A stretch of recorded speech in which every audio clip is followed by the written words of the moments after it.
Hi everyone, my name is Leanne and today I'm bringing you the second episode in my, are we calling this the Rainbow series? I don't think I gave it a name in the first video, but essentially it's an excuse for me to talk about some books that I don't normally get the chance to talk about by dividing them up by the colour of their cover. For each episode in this series I'm picking 5 books off my shelf that are a particular colour and talking to you about them. They may be books that I've not read in a while, books that I don't often speak about on the channel. I will leave the read episode linked down below in the description and in the cards. But yeah, today we're going to be talking about 5 orange books that are on my shelves. Kicking it off with The Girl of Ink and Stars by Kieran Millward Hargrave. Kind of obsessed with Kieran, think she's just an all-round amazing person. This is a magical, mythological and adventurous children's story. This is a book that has a lot to do with cartography, which is a word that I learned in high school when I studied history, and it's just stayed with me for the study of maps. Like that's just in my brain now, that's just a thing I know. This is about a young girl who is forbidden to leave the island that she lives on,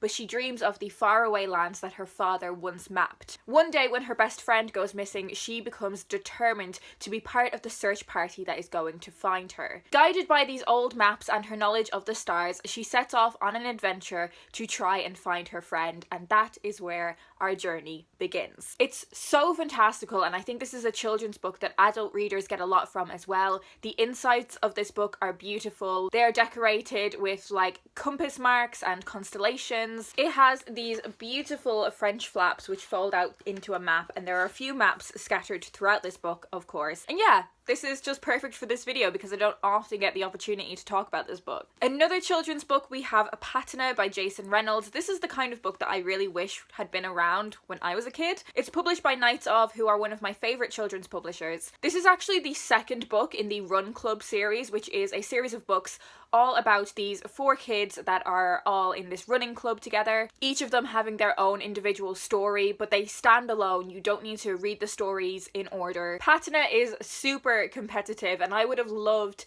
to read a book about a super competitive, sporty girl when I was growing up. One of her main concerns in this book is, of course, doing as well as she can at her sport, but there are also friendship conflicts and messy family dynamics. If I'm recalling correctly, Patana's mother has had her legs amputated, so there's kind of this feeling that Patana is running for her. I haven't read the other books in this series yet, but I'm really keen to. Next I have The Leavers by Lisa Ko. This novel tells the story of Deming and his mother Polly. Polly was an undocumented Chinese immigrant. One day she goes to her job at the nail salon and she never returns, and it turns out that Polly was deported. This leaves her 11-year-old son confused, bereft. He doesn't understand what has happened. He is then adopted by a white couple who are professors. They then change his name to Daniel, and while this couple seem to have very good intentions, there's just a lot of stuff that they don't understand. They don't seem to realize that wanting Damin to assimilate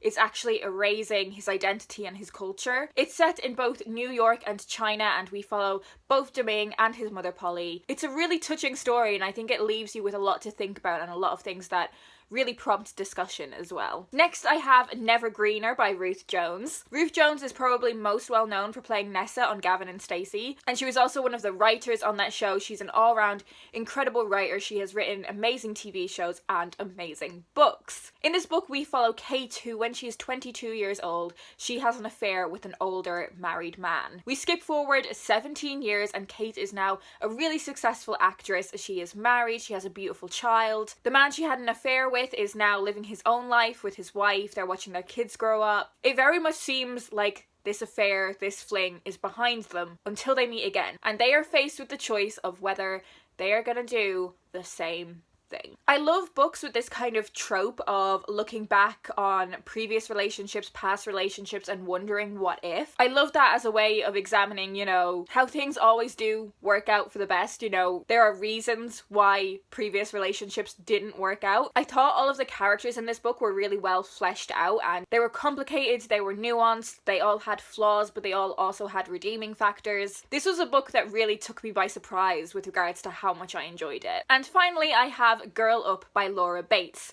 Laura Bates is probably most well known for being the sort of activist and journalist behind the everyday sexism movement. She's written a few more books now, but this is a book that is mainly targeted towards teenagers. And the book is really a play on the idea of manning up. Well, what does it mean to girl up? It's a book that can really help young women understand their own bodies, their perceptions of their bodies. There's stuff about social media and mental health in here. There's stuff about confidence and the double standards that are put on women, about how women should be confident. I have a really personal attachment to this book. I will leave the video where I speak about that linked down below in the description and in the cards as well. But this was a book that was just such a rallying cry for me. It was something that I found super motivational at the time that I read it. I read this when I was 20, and a lot of the ideas in it were things that I was already familiar with, but it was something that I really needed to hear and be reminded of at the time. Laura Bates is such a passionate writer, and she is so funny. Like, this book is, like, genuinely, like, I was laughing out loud when I was reading this book. So there we have it. There are 5 orange books that I wanted to talk to you guys about today. They will all be linked down below in the description if you want to find out more about them. Have you read any of these books? What did you think of them? Let me know in a comment down below. Let me know if you have a favourite orange book. That's it for me today. I will talk to you in my next video and